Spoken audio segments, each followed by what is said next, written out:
Happy day. I am Dr. Sathya from Department of BCom Finance and Taxation. Today's topic is e-banking. So as you all know, banking is a place where all the financial transactions will happen. So for opening an account, the customer have to visit the bank branches for opening an account. If they want to deposit money or withdraw money or for any loan process, they have to visit the bank. But in electronic banking, that is called as e-banking, all those work will comes down. So from the place where you are residing, from the place where you are staying, you can do all your banking activities. So that is called as e-banking. So in e-banking, the customer has no need to visit the physical branch for doing their transaction. So the various features of e-banking, first one is online account access. So the customers can access their account through the online. So the one main thing is for doing e-banking is a proper internet connection. So using their internet connection, they can do the online transaction. So they can open the account from the place where they are. No need to visit the physical branch for opening their account. And then transaction capabilities. So the customers can transfer the money from one person to another person. Only thing is they are not able to withdraw the cash by hand. They can do the transaction through the online. And then financial monitoring. They can see their transaction history and also they can download the balance from their account. So they can view their transaction using the e-banking. And then budgeting tools, they can able to process their budget through online and then they can easily make the bill payment. So they can do all the bill through the online. So if they want to pay an electricity bill or any mobile bill, whatever bill they want to make, they can make through the e-banking. And then fund transfer. It is very easy to transfer the fund from one person to another person. So these are some of the features of e-banking. And then various advantages and disadvantages of e-banking. So advantages are 24/7 accessibility, convenient fund transfer, efficient bill payments and recharge, online account management, cost savings, and then environmental benefit. Coming to the disadvantages, it is having a security risk, dependence on internet connectivity, lack of personal interaction, limited cash handling, and also the customers will face the technical issues. We will see one by one. First one is 24/7 accessibility. So whenever the user want to use the internet banking, they can use. So there is no time restriction. In physical banking, they are having a working hours for bank. But in e-banking, there is no working hours. Whenever the customer want, they can use the internet banking. So 24/7 is available. So they can do the transaction in all the days from Sunday to Saturday, and also they can do on a public holidays or RBI holidays. Whenever they want, they can do the transactions. And then convenient fund transfer. So we are having various fund transfer, that is called NEFT, National Electronic Fund Transfer, RTGS, and then IMPS. Using all these facilities, the customers can transfer the funds using the e-banking. And then efficient bill payments.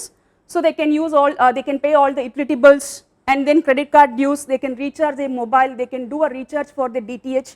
So the customers can do the all recharge using e-banking. And then online account management. So the customer can download their account balance, their financial statement using their e-banking. And then cost saving.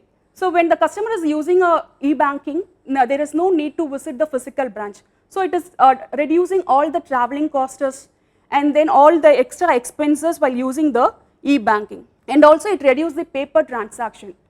And then environmental friendly. For environment benefits, it is reducing the paperwork and also it reduces the travel. Because of traveling, it causes very pollution. So all those things will reduce because of e-banking. So these are the various advantages of using the electronic banking. Coming to the disadvantages, first one is security risk. So while using the e-banking, customer is not facing a secure transaction. Sometimes they are caught into a phishing activity, malware, and identity theft. So phishing is nothing but the hackers will send the link or any messages to the customers. If the customer is unknowingly pressing that link, automatically it will be goes to the hacker's hand. From the account, the hackers will withdraw their money. So it is not having a security while using the e-banking. So when the customers are using the internet banking, they have to be very cautious of using it. And then dependence on internet connectivity. So electronic banking is fully depend on internet connectivity. If there is no proper internet connectivity, they can't able to do the process very conveniently. And then lack of personal interaction. So here they don't have a face-to-face interaction with the bankers. So here it is lacking of personal interaction. And then limited cash handling. So when you want to withdraw a cash, you have to visit the physical branch or you have to visit the ATM. So using the e-banking, the customer can't able to withdraw the cash. So that is the demerit. And then sometimes it will happen at technical issues from both banker point of view as well as the customer's point of view. So these are the various merits and demerits of e-banking. And then coming to the various types of e-banking. E-banking we are having various types, that is mobile banking, internet banking, ATM banking, telephone banking, SMS banking, and then cardless banking. First one is internet banking. So internet banking, the bank customer have to download the banking app to their laptops, so they can directly log into the bank website and they have to use their username and password for doing their banking activities. So using the internet banking, they can transfer the money and then they can see the transaction history, they can view, they can pay the bills, and also they can perform other banking activities. And then coming to mobile banking, so using the smartphone, the customers can download the mobile app using the Google Play Stores. So from the Google Play Stores, they have to download the banking app. From that banking app, they can do the transaction. That is called mobile banking. And then ATM banking. ATM is nothing but automated teller machine. The customers have no need to visit the bank branch for withdrawing the money. So the customers can go to the ATM, they can withdraw the money or they can deposit the money through the ATMs also. And then telephone banking. Telephone banking is nothing but it's happening like a chatbot. So whatever the queries is having to the customers, they can dial to the customer service care number. Using the customer care service number, it is directed the customer to the bankers. So the customer care officer will respond to the queries. And then SMS banking. SMS banking is nothing but when you are withdrawing a money or you are depositing a money, you will get a message from the bankers. That is called SMS banking. So whatever transaction you are making, all that will be viewed in your messages. And then cardless banking. Cardless banking is nothing but without the card, the customers can do the banking activities. Just scanning the QR code, the customers can do the transaction. So for that, they have to download a Paytm or GPay, PhonePe from to their mobile. Then they can do the transaction using the QR code. That is called cardless banking. And then coming to payment systems in India, we are having lots of payment system in India. One is NEFT, ECS, RTGS, IMPS, UPI and SHIFT. So first one is RTGS. RTGS is real-time gross settlement. So if you are transferring a minimum of rupees 2 lakh, you can use the RTGS. So you can do it in a bank branches or through the internet bank, you can do the RTGS. But the minimum amount is 2 lakh. If you are transferring 2 lakh of rupees, you can use RTGS. The amount will be transferred immediately to the other person. Coming to the NEFT, that is National Electronic Fund Transfer. So the banker will settle that transaction on the half-hour basis. So if you are depositing every half hour, they will clear the transaction. If you are depositing at 210, the amount will be settled at 230. So the banker will have a clearing service at every half an hour basis. For transferring in NEFT, there is no minimum limit, but the maximum limit is 10 lakhs.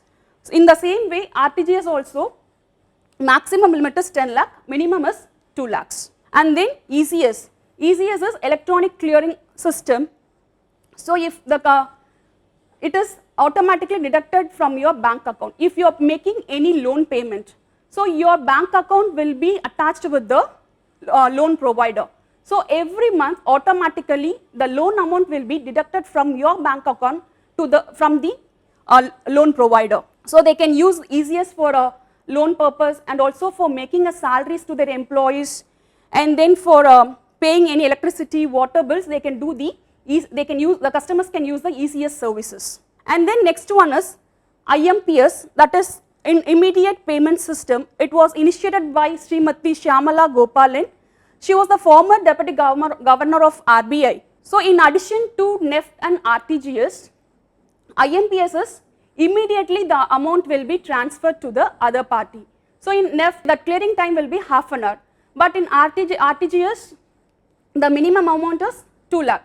But in IMPS, there is no any restriction.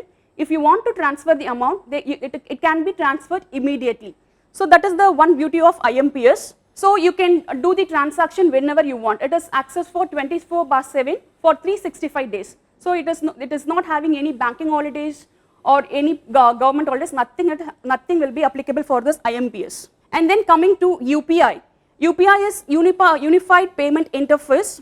It was introduced by Dr. Raghuraman G. Rajan. He was the governor of RBI at Mumbai. So it was initiated in the year 2016 on April 11th. So the customers can download the payment app from the Google Play Store. So they can download GPay or PhonePe or Paytm or whatever it may be. They can download from the Google and then they can do the transaction. So for UPI transaction, there is a need of QR code, or through the mobile numbers they can transfer the funds to the other person. And then RuPay cards. So RuPay cards is a cards issued by the banker for doing the transaction. It is same like a debit cards. So the customers can withdraw the money, or they can use this card for transferring the amount to the other persons. And then SHIFT, that is called as Society for Worldwide Interbank Financial Telecommunication. So it is the system was created by the bank, but it is not actually a bank. It is like a telecommunication. If you want to transfer your amount from for any foreigners, so that time you have to use the SHIFT code. It is the international code for each bank. So US will have a separate code, or India will have a separate code. So using that code, they will do the transaction. It will communicate with the users of both the countries. That is called SHIFT code. Thank you so much.